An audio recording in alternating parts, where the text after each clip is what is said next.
Hello, everybody. Good morning, and welcome back to the latest edition of the Morning Bulletin here on the Blood Red channel. I'm your host, Edward Kay. Joining me this morning is Dave Comerford, and we are, of course, going to talk all things Fabinho, with the Brazilian midfielder seemingly having been given the green light to leave Anfield after a £40 million bid from Saudi Pro League club Al Ittihad. And I mean, this news sort of broke on Friday. At the time, I think most people would have said of the two midfielders, Henderson was probably more likely one to be departing for the Saudi Pro League. Obviously, a lot can happen over a weekend. Seemingly, talks have been going on. Obviously, Fabinho left out of Liverpool's squad that have travelled to Germany for this training camp. So it's looking, I think, increasingly likely that this might be a deal that gets done, isn't it, Dave?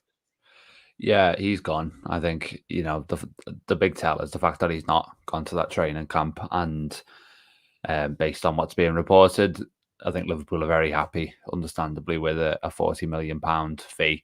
So now it just comes down to basically agreeing the structure of that payment. Hopefully they can get something favourable on that, obviously, to boost maybe their budget more immediately for this summer. And, in the case of Fabinho, it seems like the personal terms already done as well. So I think there might be maybe one or two more days of negotiations between the clubs, but then I think after that, we should see Fabinho announced probably in the first half of this week. Decently before the weekend will be my guess. And I mean, just to bring it back to what you're saying there, I think there was a report from Neil Jones last week. I think it was Neil Jones who said that the green for an exit was Thiago, amber was Henderson, and red was Fabinho. So it's really subverted expectations around the club, I think, around the fan base as well, because I think they were very much planning for Fabinho to be quite an important part of the team next season, despite how much he struggled last year. But I think when you receive an offer for, a player who, as much as you do back him to get back to his level, they're probably not 100% sure about him. I think when you receive that kind of money, knowing that you're not going to be able to get probably anything like that again, even if he has a decent season next year, I mean, it's hard to see someone like in the 40 million range. I think that kind of changed the plans a bit. And now we've got to see how well they can sort of respond to that by going back into the market themselves. Yeah, I mean, we've sort of mentioned the price tag in passing there, haven't we? £40 million for, as you say, a player who really wasn't at his best last season. I completely agree. I mean, I think halfway through last week, I would have been really surprised if you'd have told me that, in a week's time, Fabinho will be gone out of any of the midfielders. But like you say, when you get a fee like that with, I mean, the silly money being bandied about by a lot of the Saudi Pro League clubs, but 40 million, like you say, for Fabinho, who struggled as much as he did last season, even if we were backing him to be an important part of Liverpool's plans this season, it's version on snap your hand off territory, that kind of fee, isn't it, really?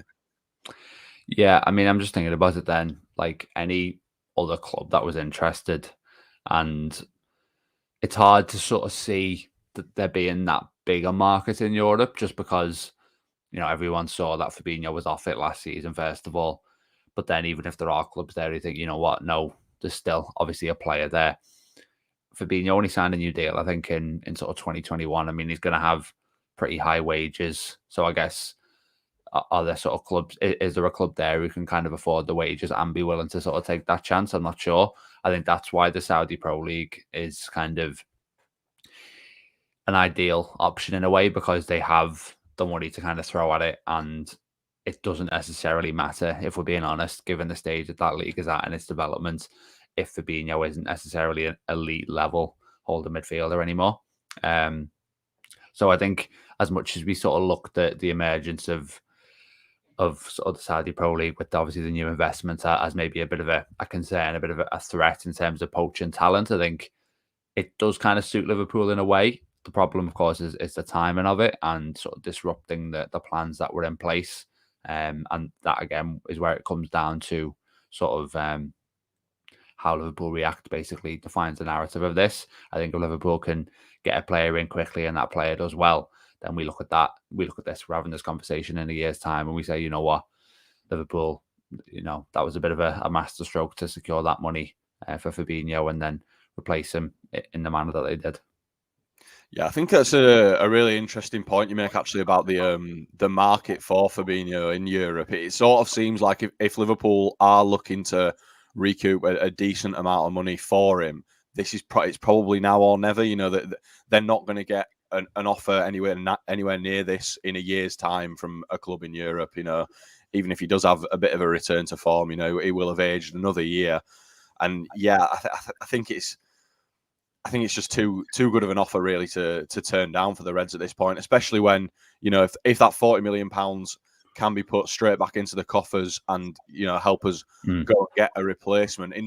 In terms of that replacement, been a lot of talk online about how if we are going to let Fabinho go, you know, a lot of talk about linking us to a move for 19-year-old Romeo Lavia from Southampton, but I think a lot of people are assuming that would have been sort of come in and back up Fabinho, with Fabinho still starting in that sixth position come the first game of the season. Do you think now they are going to have to look to get in somebody with a bit more experience than Lavia? Yeah, I mean, there's every indication that they will. That basically Lavia was the top priority when he was going to be kind of, like you say, the cover of the competition and maybe the long-term successors of Fabinho. But now that you need that kind of player who's going to be ready to kind of get up to elite levels as a starting number 6 for Liverpool next season, you know, basically within the first few months, at least, then I think it changes the task a bit. And then maybe there's a scenario where it's Lavia in addition to someone else. Probably not. And I also don't think that, as much as, you know, it's clear how much recruitment staff at Anfield rate Romeo Lavia, as much as they do, I just can't see them kind of backing him to be that kind of option in that position. And the experience thing is an interesting one. I mean, you look at some of the players, like Calvin Phillips, for example. I think he's going to be sort of 28 by the end of this year. And Rabat, I think, will be 27. Polinia from Fulham is already 28. That list of names might have been a smokescreen. I think a few people have said that because it is very uninspiring, to be honest. But you'd hope that there's a world where you're not replacing Fabinho with someone, who's, you know, 1 year younger, 2 years younger, because there's hopefully a sweet spot there where you can get kind of that 24-year-old player in who gives you basically almost as long, if not a bit longer, as you got from Fabinho at that sort of top level. That's, I guess, where the weakness of the market comes into play, but it's also an opportunity for Liverpool scouts to distinguish themselves, I suppose. Yeah, it certainly is. I mean, it's time for them to earn their money, really, isn't it? Because one of my friends asked me over the weekend, you know, if Fabinho did go, who would you want as his replacement? And, you know, I struggle to even name that many sixers who realistically I think Liverpool could get in this summer. Polinia was the name on the tip of my tongue at the time, because obviously he's Premier League proven. But as you say, he's not that much younger than Fab. And Liverpool ideally will be buying somebody sort of the right side of 26, but there's not that many great six options out there. And I sort of wanted to touch on, obviously, Henderson, still rumours that he could go, but that's now looking, I think, much less likely, especially if Fabinho does go. Obviously, we've already lost Naby Keita, Oxlade-Chamberlain on freeze. James Milner's left as well. Are you concerned that there's sort of too much experience leaving Liverpool's midfield, or do you think, you know, obviously they plan to lose the rest of them? Do you think they can hopefully cope with the loss of Fabinho if they get a decent replacement in? I think they can cope with the loss of Fabinho, yeah. To still have sort of Henderson and Thiago in there in that department, I think would be okay. In addition to some other players who've sort of got some big game experience in there as well. Probably McAllister, the one springs to mind, even if he hasn't necessarily played for a top team before now. He has obviously played in a World Cup final, which is the biggest stage there is. I think when you lose Fabinho and Henderson, that's when you start to be concerned, because really what happens there is the pace of the rebuild just gets accelerated a lot. And I think Liverpool were probably more inclined to view this summer as evolution, not revolution, because I think they want to kind of extend their window. And what I mean by that is they've got a lot of players, you know, the likes of Alisson, Salah, Van Dijk, Robertson now as well. You know, crucial players to this team who, the age that they're at, probably don't have, you know, too many more years at the top level. And because that is kind of the core of the first great team that you've had, and you've only got this manager for another 3 years, I don't think they want to kind of have a summer where they're totally revamping the midfield with so many young players that to the extent that it takes like quite a while to get back up to the top, as you kind of saw maybe with Arsenal, who had to take, when they tried to regenerate their squad with young talent, became one of the youngest teams in the league. There was quite a lot of short-term pain there. And I think on that basis, they want to kind of regenerate whilst also kind of, having the tools, having the experience, like you say, to remain up there, to compete for trophies. And it just would feel like if they lost Fabinho or Henderson, that it disrupts the plan too much and that it accelerates things beyond what Liverpool's timeline was, really. Yeah, I think if you look at sort of what we've learned so far about both deals that have been offered as well, for one for Fabinho, one for Henderson, when you compare sort of, I mean, I think it was about £10 million they were looking to offer us for Henderson, for your club captain, when your vice captain's already departed, obviously James Milner to Brighton. When you compare that with £40 million for Fabinho, who struggled just as much as Henderson did last season. I know he might not get quite as much stick on some corners of Twitter as Henderson does, but in terms of value to the team, the transfer fees that were offered, I think the Fabinho one is a much preferable deal to be getting done for Liverpool, isn't it, really?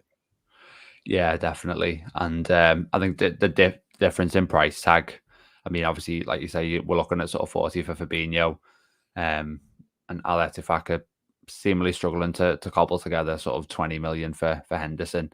And I think I said this over the weekend too, that it would be preferable for me, even though I think that Fabinho is probably capable of reaching a higher level next season on the pitch than Henderson, even if he did struggle last year.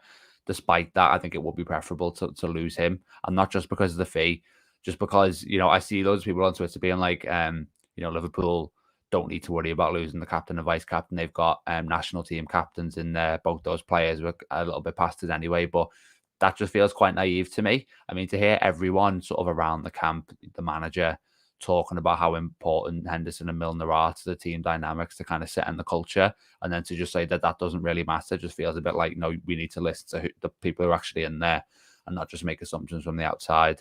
And that's why I think it's so crucial to keep Henderson. And to be honest, the way it's going, I think he will stay. I hope it doesn't become a drawn-out saga, and that basically, if there's no breakthrough negotiation in the next few days, that they pull the plug on the deal, and that Henderson just kind of knuckles down and agrees to stay and puts it behind him. But hopefully it doesn't come to something a bit more dramatic than that.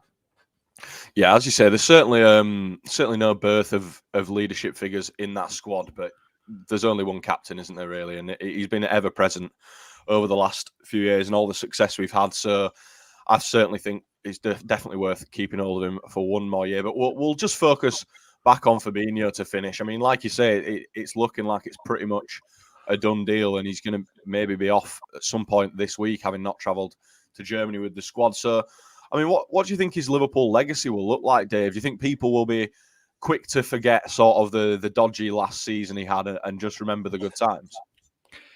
I think so. I think the fact that his exit was pretty unceremonious won't necessarily help. I mean, I think you compare it to kind of the fanfare that Firmino got.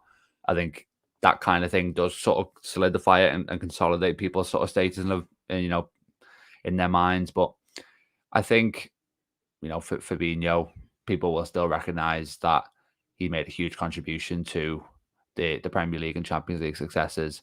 And to be honest, I think the reason people sometimes, push back against this idea of labeling a lot of players legends from this era, but like bringing that first title, I think was so huge for everyone that it just automatically earned that legend tag for a lot of people. And I think if you look at a player and say, he comes in, he gives you basically 4 elite years, he wins basically everything that he would want to win in that period, and he's sort of a crucial contributor to that. I think he's basically been one of the top 3 players in his position over that period, probably alongside Casemiro and Rodri. He's sort of a legend, not necessarily just in his for Liverpool. But I think there'll be a lot of kind of young defensive midfielders who sort of try to model their game on him and who view him as kind of an idol figure as well. So I think he's definitely got kind of a multifaceted legend, and I think as much as maybe Liverpool wanted one more year out of him, I think he will leave with the best wishes of the club and the best wishes of all the supporters as well. Yeah, spot on. I think there probably was, a decent period of time where he was, if not definitely, in the top two centre defensive midfielders in the world. So yeah, as you say, I'll go with the well wishes of all the fans after all the success that he's been part of. But that is all we've got time for here on the Morning Bulletin today. So we'll leave you with a nice positive message from the comments, which is that we need to keep our heads up and the Liverpool management should do what's good. So hopefully they do. Dave, thanks for joining me, and we'll catch you next time.